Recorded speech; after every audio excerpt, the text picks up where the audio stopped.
Hello and नमस्ते सबैजना साथी बहिनीहरूलाई आफ्टर अ लङ इयर होइन फेरि आज पनि एउटा भ्लग जाँदैछ है। सो आज चाहिँ त्यो फर्किङको असुरा गुफा भन्ने ठाउँमा जाने भनेर चाहिँ प्लान गरेको। सो के हुन्छ लेट्स सी है। अब यहाँ साथी आउँदैछ, साथी आएपछि हामी मुभ अन है। सो हेलो, हामी चाहिँ अहिले जोरहाट गर्थ्यौँ है। अब यहाँबाट चाहिँ हामी असुरा गुफाको लागि चाहिँ अगाडि बढ्दैछौँ। सो हजुरहरूले असुरा गुफा भनेर थाहा होला कि नहोला, म सबलाई थाहा होला, तर मैले जाने बुझे अनुसार चाहिँ कतिपयलाई चाहिँ थाहा रहन्छ क्या होइन। सो आज चाहिँ म यहाँको चाहिँ भ्लग बनाउन गइरहेको छु। सो भिडियो लास्टसम्म हेरिदिनु होला।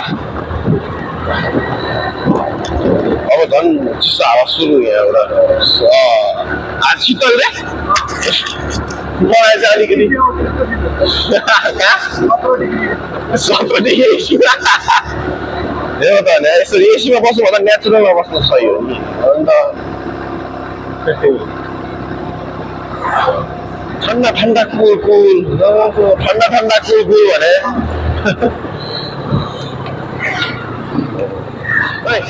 स्विमिङ खेल्यो स्विमिङ। सो गाइज हामी चाहिँ अहिले भन्ज्याङ आइपुगेको छौँ होइन। जोरहाटबाट ठ्याक्कै 15 मिनट्स लाग्दो रहेछ है भन्ज्याङसम्म आउनलाई चाहिँ। यहाँबाट पनि अझै अगाडि माथि नै जानु छ। So let's continue. सो अहिले चाहिँ हामी शेष नारायण आइपुग्यौँ होइन। सो यहाँबाट अब फर्किङ धेरै टाढा पनि छैन। अब चाहिँ असुरा गुफाको गन्तव्य नजिक नजिक आइपुग्यौँ हामी चाहिँ।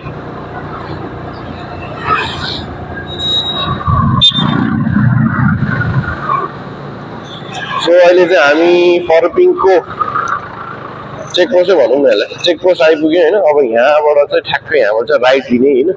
सो फर्पिङबाट चाहिँ यहाँबाट राइट लिएपछि चाहिँ यहाँबाट तपाईँको असुरा गुफा जाने चाहिँ बाटो आउँछ होइन। यहाँबाट अझै अलिकति माथि नै हो, बोर्ड आउँछ होइन। अनि पिपल बोर्डबाट अलिकति माथि हो, ठ्याक्कै आइपुग्यो। ठ्याक्कै यो तपाईँको यो के भन्ने गुम्बा भन्ने के भने यहाँतिर चाहिँ हेर्नु होला है। अब यहीँबाट ठ्याक्कै एउटा टोइलेट आउँछ पब्लिक, यहाँबाट चाहिँ अनि भड्याङ चढ्ने हो। अनि त्यसपछि चाहिँ सो यसरी भड्याङ चढेर चाहिँ अब नन भड्याङ चढ्नुपर्छ है। अलिकति भड्याङ चढ्नु साथै गाह्रो भइसक्यो अब पारे, गाह्रो छ नि। ओए कसरी भ्याउँछ त चम्पादेवी को च पनि सक्छ कि सक्दैन यार? 1500 आमामा यार।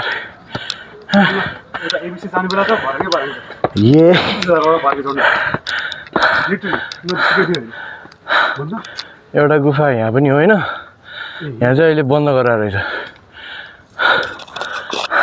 यहाँ देख्न सक्नुहुन्छ यति भड्याङसम्म आइसकेपछि ठ्याक्कै यतापट्टि होइन एउटा के हो यो मोनास्ट्री के हो चाहिँ थाहा छैन होइन, तर बवाल बनाइरहेको थियो एउटा चाहिँ। यहाँबाट चाहिँ सायद देख्न सक्नु होला होइन जुम गरेर, तर आँखाले हेर्दा चाहिँ बब्बाले देखिन्छ त्यो एउटा चाहिँ।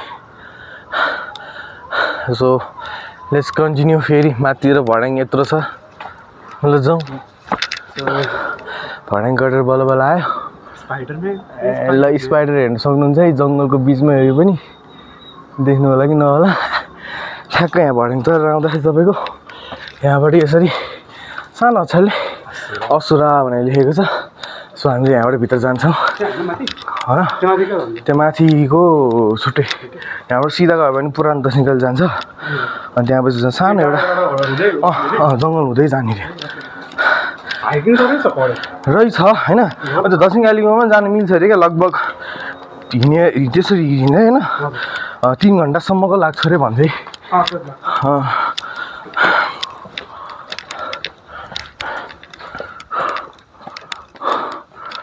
सो यहीँभित्रै हो असुरा गुफा भन्ने चाहिँ होइन। सो मोस्ट अफ चाहिँ यहाँ मान्छेहरू चाहिँ ध्यान गर्न आउँछ नि। So let's go.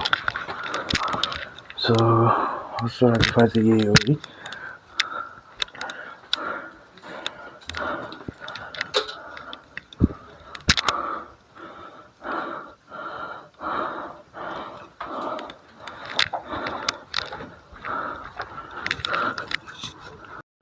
सो भ्यूहरू चाहिँ यति नै हो असुरा गुफाको होइन भित्र हेर्दाखेरि त अब लाइक मेड अफ गोल्ड जस्तो देखिन्छ तर मेबी जलप होला यहाँ चाहिँ त्यस्तै पिसको लागि मेडिटेसनको लागि चाहिँ आइन्छ जे होस् पपुलरै छ सो यहाँबाट चाहिँ अब हामी अलिकति माथि जान्छौँ त्यहाँ चाहिँ भ्यू हेर्नलाई स्पट छ है सो हामी चाहिँ निस्किसक्यो गुफाबाट अब यहाँबाट माथि जाने होइन माथि चाहिँ तपाईँको बस्ने ठाउँ छ लाइक अलिक डाँडाको हाइटमा अनि त्यहाँबाट चाहिँ अलिक भ्यूहरू पनि हेर्न मिल्ने चाहिँ ठाउँ छ है सो एकपल्ट भए पनि भिजिट चाहिँ गर्नुपर्ने ठाउँ जस्तो लाग्छ है मलाई चाहिँ अब सबैको ओपिनियन त छुट्टै हुन्छ त्यही पनि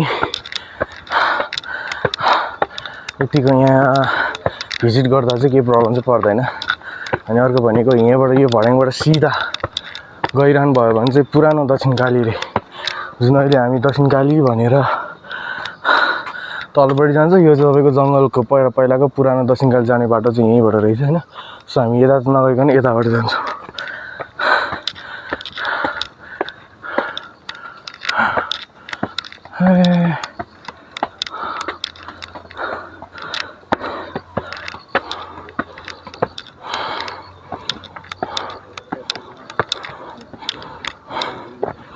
ओए मुन हेर्न क्या बबाल देखिरा आजै हो सो यही हो कोजाग्रत र त्यो अनि छुट्टै छ नि त यो चाहिँ हो एकदम राम्रो स्पट हो यो चाहिँ भ्यूहरू त चिल गर्नलाई चाहिँ देख्न सक्नुहुन्छ यहाँ एउटा भैरव रहेछ भैरवको मलाई पनि पूजा गर्दै रहेछ यहाँ चाहिँ बबाल छ ठाउँ चाहिँ त्यो सानो चिटिक्क परेको त्यहाँ मुन देख्न सक्नुहुन्छ आज मुन बबाल परेको छ यहाँ चाहिँ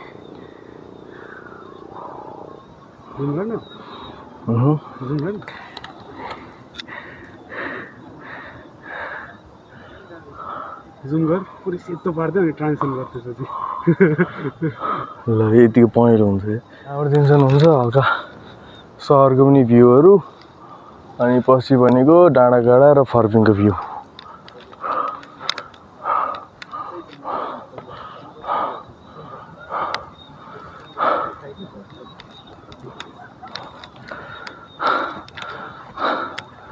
सो यही नै हो होइन असुरा गुफा हजुरलाई देखाइहालेँ मैले र प्लस त्यसको माथिपट्टिको अलिकति भ्यूहरू त चिल गर्ने ठाउँहरू पनि मैले देखाइहालेँ होइन सो एकचोटि भिजिट गर्नु होला र भिडियो पुरासम्म हेरिदिनु होला होइन राम्रो लागेमा लाइक सब्सक्राइब गरिदिनु होला सो यति नै भन्दै म आजको यो मेरो भ्लग भिडियो म टुङ्ग्याउँछु धन्यवाद।